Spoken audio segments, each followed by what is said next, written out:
다 같이 읽을까요? 시작. 예수께서 나가시어 늘 하시던 대로 올리브산으로 가시니 제자들도 그를 따라갔다. 그곳에 이르러서 예수께서 제자들에게 말씀하시기를 시험에 빠지지 않도록 기도하여라 하신 뒤에 그들과 헤어져서 돌을 던져서 닿을 만한 거리에 가서 무릎을 꿇고 이렇게 기도하셨다. 아버지, 만일 아버지의 뜻이면 내게서 이 잔을 거두어 주십시오. 그러나 내 뜻대로 되게 하지 마시고 아버지의 뜻대로 되게 하여 주십시오. 그때 천사가 하늘로부터 그에게 나타나서 힘을 복두어 드렸다.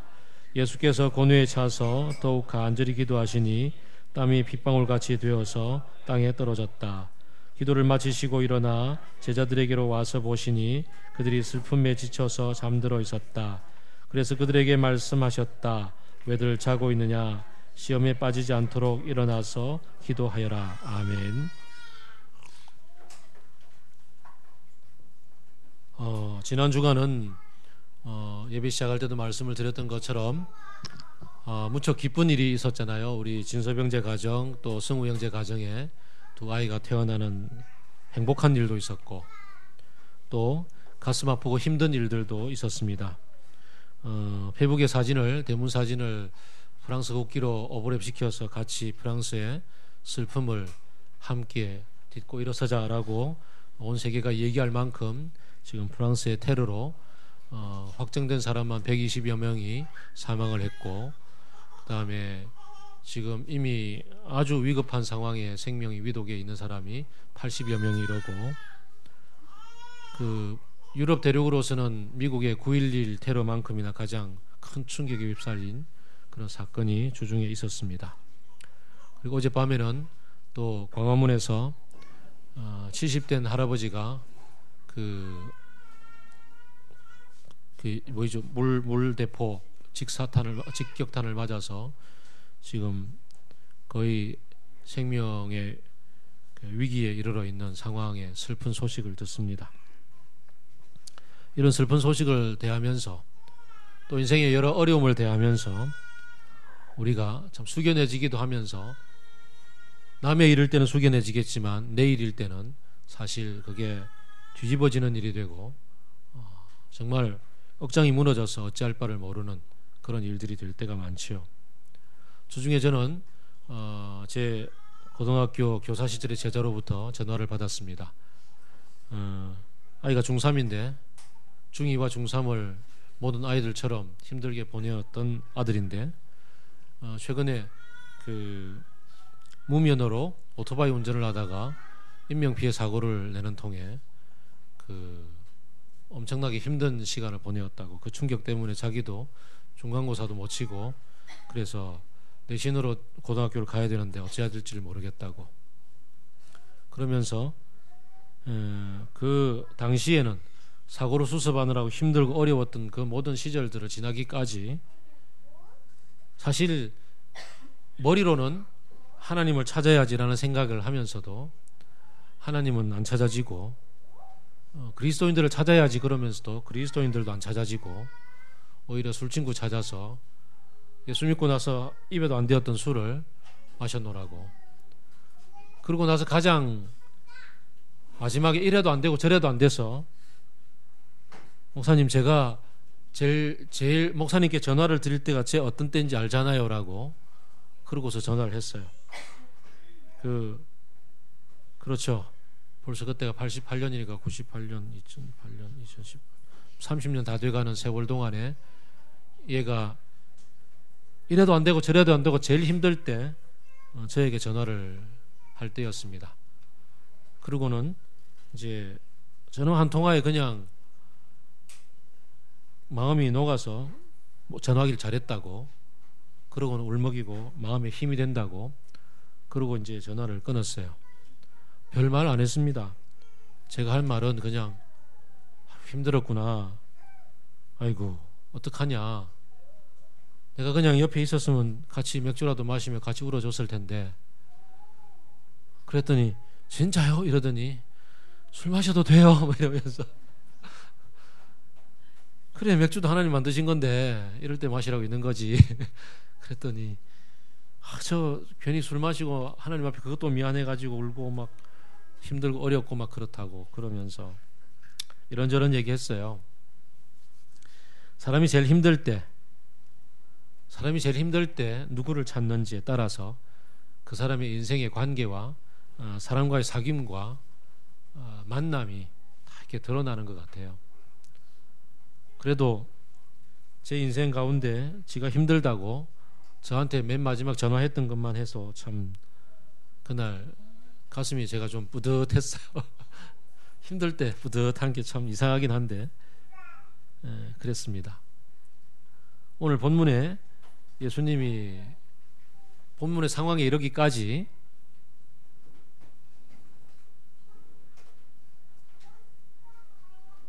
어떤 일들을 경험을 했을까요? 단돌이 하느라고 바빴어요. 제자들의 발도 씻겨주고 그리고는 성찬식도 거행하고 죽음과 배신에 대해서 얘기도 하고 나를 부인할 거에 대해서 베드로에게 얘기를 하고 기도하고 당부하고 흩어지지 말라고 사탄이 우리를 밀가 오르듯 할 건데 그때 흩어지지 말라고 얘기도 했었어요. 3년을 가까이 보내었던 제자들은 예수님의 지금 마음의 상태가 어떤지는 모르고 그저 호산나 외치면서 열심히 마지막에 예루살렘 입성했을 때 그 분위기에 취해서 이제는 뭔가 일이 벌어지는가 보다.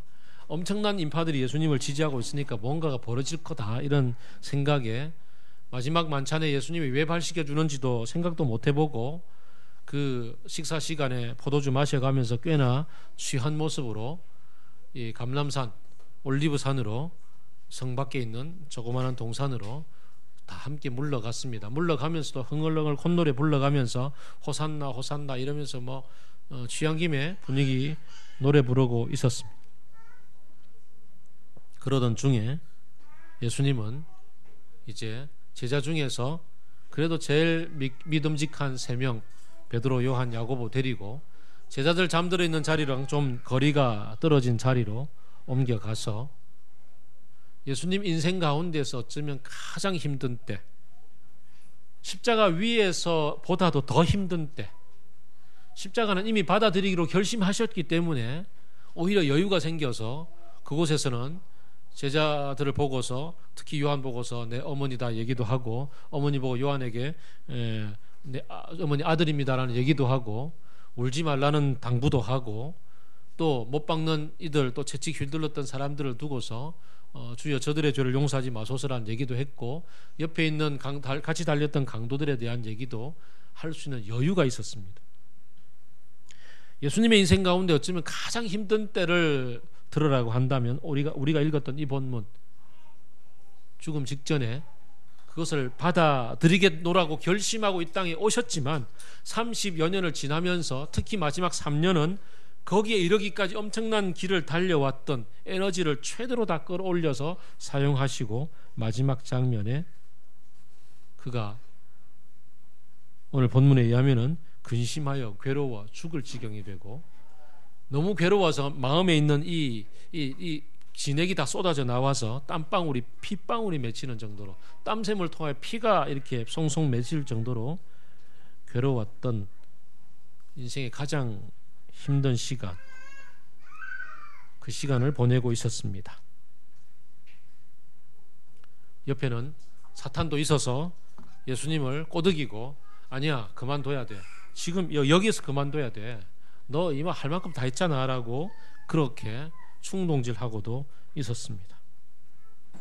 그리고 성령께서는 천사를 보내어서 예수님 보고 힘내라고 격려도 하고 있는 상황이었습니다.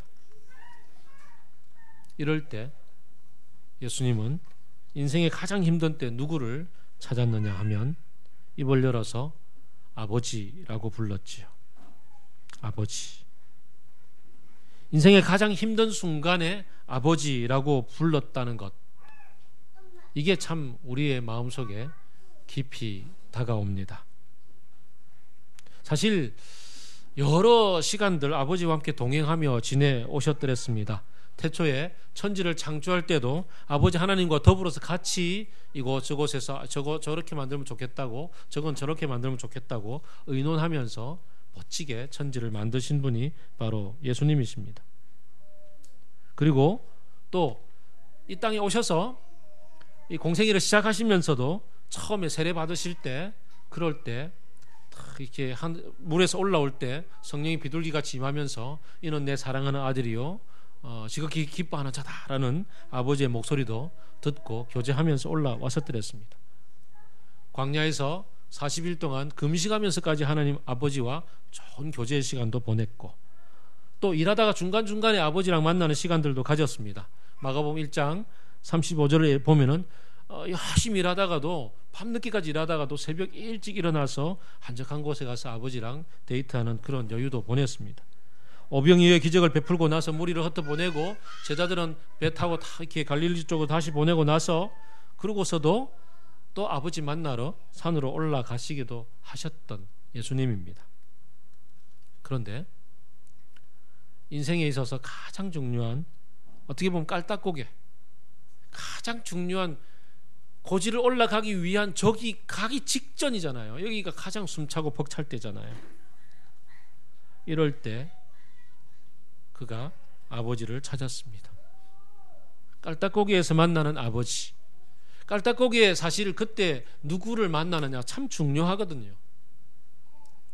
참 제 후배이자 친구가 암으로 고생을 하다가 세상을 떠나기 직전에 참 왜 그랬는지 모르지만 걔가 아내한테 부탁을 했어요. 아내한테 누구 좀 찾아서 좀 만나면 좋겠다고.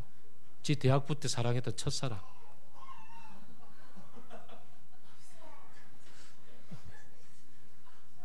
물론 내가 그 친구가 아내를 사랑하지 않았다는 것도 아니고 지극히 사랑하고 얼마나 깊은 애정과 정성을 나누었는지는 잘 압니다만, 인생을 떠나기 직전에 무의식적 자기 폭로의 아이러니라고 그 애인 보고 싶다고 그때 걔는 제 조언이었어요. 그 첫사랑 걔는 그랬었는데,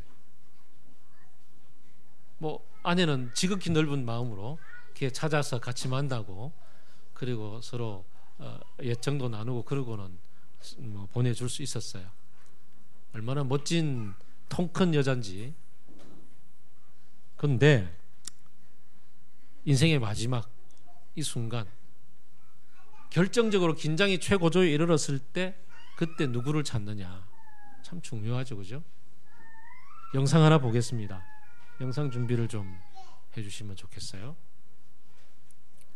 예수님이 인생의 가장 마지막에 찾았던 그분만큼이나 이분도 참 중요한 얘기가 등장합니다.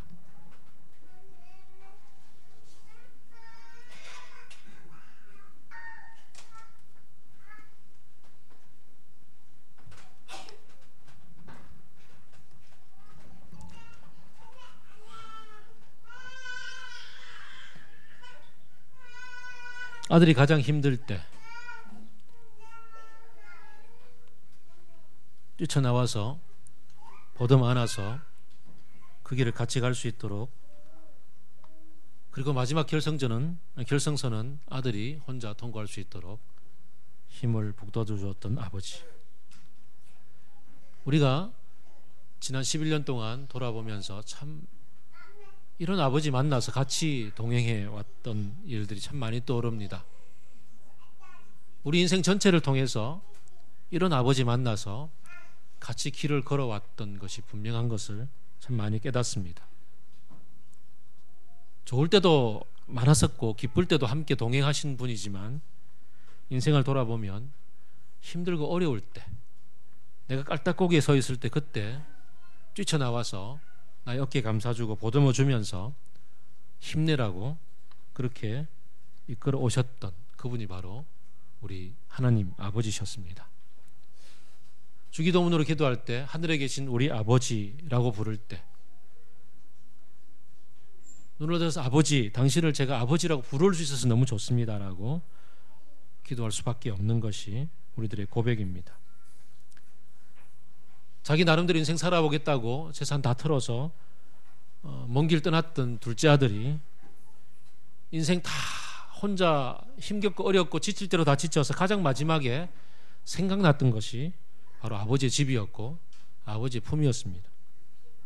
그래서 아버지 집에 가서 품꾼이 하나라도 있는 게 더 낫겠다고 그렇게 돌아올 수 있었던 게 바로 아버지의 품이었습니다. 그런 하나님 아버지가 있어서 참 좋습니다. 그런 아버지의 품이 있어서 참 좋고, 그래서 그런 아버지와 더불어서 사실 깔딱고기의 순간에 누구는 술 한잔 생각나고 누구는 또 다른 어떤 것이 생각났을지 몰라도 그래도 아버지가 떠오르기 위해서 우리는 평소에 참 아버지와 더불어 시간을 같이 보내고 허비하고 농담 따먹기 하고 같이 이것저것 얘기하고 같이 어울려서 씨름하고 그렇게 시간을 보내는 거 아닌가 생각이 됩니다. 그리고 앞서서 처음 얘기했던 것처럼 제 제자가 제게 전화를 해서 제일 힘들 때 그래도 찾을 수 있는 목사님 있어서 좋다고 얘기하는 것처럼 어느덧 11년을 같이 지내오다 보니까 내 옆에 있는 사람들 서로가 내가 힘들 때 어느 순간에 내게 아버지의 품이 되어서 형님이 따뜻한 손길이 되어서 품을 수 있게 된 것이 참 감사하고 좋습니다. 제가 지난 여름에 제일 힘들었던 갱년기 장애 우울증을 겪고 있었던 한 달 어간에 목자 모임을 했을 때 뭐 그걸로 힘들하냐고 그러면서 몇 마디 말로서 툭툭 던지면서 제게 힘을 북돋워 주었던 우리 목자들을 저는 잊지 못합니다. 특별히 그때 초조하고 불안한 저를 바라보면서 우리 인생의 하나님 앞에서 열매들은 우리 자식들 아니겠습니까? 뭘 그리 초조해하시냐고 힘내라고 하셨던 진훈 형제의 그 한마디가 저는 아버지의 음성처럼 들렸습니다. 얼마나 큰 힘이 되고 격려가 되었는지 모릅니다. 오늘도 저녁에 당구장을 가겠지만 서로 뭐 맞았는지 안 맞았는지 그러면서 싸워가면서 그렇게 서로에게 정이 들고 그 정 가운데서 함께 인생의 가장 힘든 순간, 깔딱고기의 순간에 아버지의 품으로 맞이할 수 있는 인생 앞으로 살아갈 수 있게 되기를 바랍니다. 무엇보다도 저와 여러분이 인생 가운데서 가장 시간을 많이 허비해야 될 분이, 가장 시간을 많이 보내야 될 분이 바로 우리 아버지 하나님. 영상을 보았던 것처럼 달려나와서 부축해서 내 길 갈 수 있도록 도와주는 분이 아닌가. 그래서 오늘 본문에서도 예수님도 가장 인생의 깔딱고기의 순간에 입을 열어서 아버지한테 얘기합니다. 아버지, 이게 내 인생인 걸 알지만 이 길 안 가면 안 되겠냐고. 이 길 안 가면 안 되겠냐고. 사명에 불타서 지금까지 달려왔지만 이 사명마저도 내려놓으면 안 되겠냐고. 아버지를 무섭게 생각했다면, 지엄한 분으로 생각했다면 예수님은 결코 그런 얘기를 못 나누었을 겁니다. 아버지는 모든 걸 다 받아줄 수 있는 분이고, 그러면서도 격려하고 힘을 내어서 그 안 해도 괜찮다, 지금이라도 관둬도 괜찮다라고 얘기하실 수 있는 분이 아버지이기 때문에, 그래서 그 아버지에게 달려가서 아버지라고 부를 수 있었던 게 바로 우리 예수님이었습니다. 그리고는 그 품에 안겨서 한참 울다 보니까 마음이 정돈이 되고 씻어져서 괜찮다고, 갈 수 있겠다고 들고 일어나서 이 잔을 받아 마시겠노라고, 아버지의 뜻이 이루어지는 거라면 내가 그 길 가겠다고 그렇게 일어설 수 있었던 분도 바로 예수님이었고, 그게 바로 아버지의 품에서 가능하고 그렇게 일어난 일이었습니다. 너무 높은 것을 가지려고 애쓰지도 않고 분에 넘치는 것을 가지려고 그렇게 뒤뚱뒤뚱 그렇게 가지 않아도 저때 나이가 어머니 품에 안겨 있듯이 그저 편안함을 누릴 수 있는 것이 아버지의 품이기 때문에 그렇습니다. 지난 11년간 이런 아버지를 만날 수 있어서 좋았고, 서로가 서로에게 기대는 따뜻한 품이 언덕이 될 수 있어서 좋았습니다. 앞으로도 그렇게 살아갈 수 있기를 소망해 봅니다. 같이 기도하겠습니다.